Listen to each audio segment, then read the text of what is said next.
રાજકોટની આશીર્વાદ સ્કૂલમાં વાલીઓ માટે લાલબત્તી સમાન ઘટના સામે આવી। ધોરણ 10નો વિદ્યાર્થી બેગમાં છરી લઈને સ્કૂલમાં પહોંચ્યો। રાજકોટના રેલનગરની આશીર્વાદ સ્કૂલમાં આ બનાવ બન્યો। એટલું જ નહીં, એક વિદ્યાર્થીને છરી અડી પણ ગઈ હોવાની માહિતી સામે આવી છે। આ બનાવ અંગે સ્કૂલ સંચાલકની પ્રતિક્રિયા સામે આવી। સંચાલકના મતે વિદ્યાર્થી રોફ બતાવવા સ્કૂલ બેગમાં છરી લઈને આવ્યો હતો। આ મામલે વિદ્યાર્થી સામે કડક પગલાં લેવાયા અને શાળામાંથી લિવિંગ સર્ટિફિકેટ આપી દેવાયું। તપાસમાં સામે આવ્યું કે વિદ્યાર્થી મજાક મસ્તી અને પોતાની ધાક જમાવવા માટે સ્કૂલ બેગમાં છરી લાવ્યો હતો।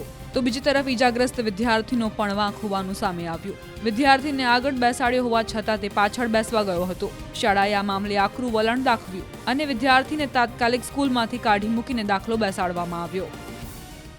પણ ક્લાસની અંદર રમત કરવા માટે થઈને કાઢી હોય કદાચ અને એક વિદ્યાર્થીને અડી ગઈ, એટલે પણ એ જે વિદ્યાર્થીને લાગી હતી, ઉદ્દેશી જીગર કરીને છે, એ વિદ્યાર્થી અમારી પાસે નીચે આવીને એવું કહેતો હતો કે ભાઈ મને બેન્ચ લાગી છે, એટલે અમારા સ્ટાફે એને પટ્ટી મારી દીધી કે ભાઈ બેન્ચ લાગી હોય તો બીજું તો શું એમાં પટ્ટી મારી દઈ।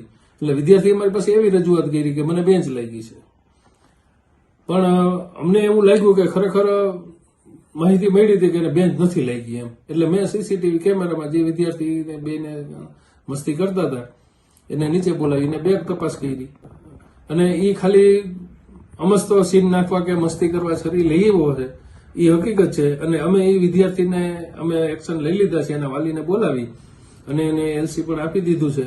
કાલથી એને શાળાએ આવવાની ના પાડી દીધી છે અને બંને વાલીને અમે અહીંયા બેસાડી અને બંનેની સમજૂતી કરાવી હતી કે ભાઈ અમે આ વિદ્યાર્થીને અહીંથી અત્યારે એલસી આપી દઈ છીએ અને ભવિષ્યમાં પણ તમારા છોકરાને કઈ ન કરે કે એની બાજુ તકલીફ ન પડે એના માટે અમે પણ જવાબદારી લઈ છીએ કે આ વિદ્યાર્થી તરફથી તકલીફ નહીં પડે કઈ।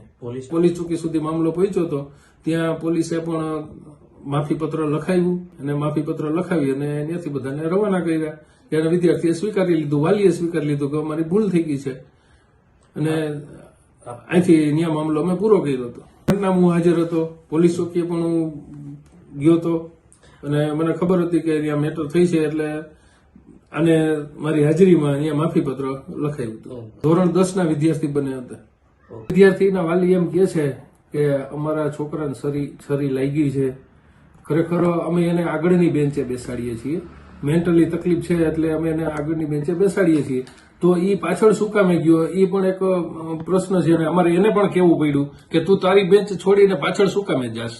કોઈ દુશ્મનાવટ નહોતી, મજાક મસ્તી જ હતી અને આ મસ્તી કરવા માટે થઈને પાછળની બેન્ચે ગયો, એની જગ્યા ત્યાં છે જ નહીં, તો મસ્તી કરવાની પાછળ ગયો એટલે વાક બંનેનો છે, એકનો વાક નથી।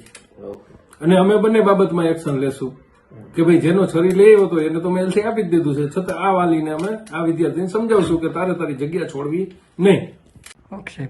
આ સમગ્ર ઘટનામાં કોઈ વિદ્યાર્થીને કઈ લાગ્યું નથી, આ એક અફવા છે, ખરેખર દવાખાને દાખલની જરૂર નથી। અમારા તરફથી વાલીને સામેથી બોલાવી અને એને ખાલી એટલું જ કીધું હતું કે મને બેન્ચ લાગી છે, ખરેખર દવાખાને દાખલ જવા જેવી કોઈ ચીજ જ નથી અને થયો પણ નથી અને જવું પડ્યું પણ નથી। આ એક અફવા છે, બદનામ કરવા માટે થઈ, શાળાને બદનામ કરવા માટે એક અફવા ફેલાવેલી છે।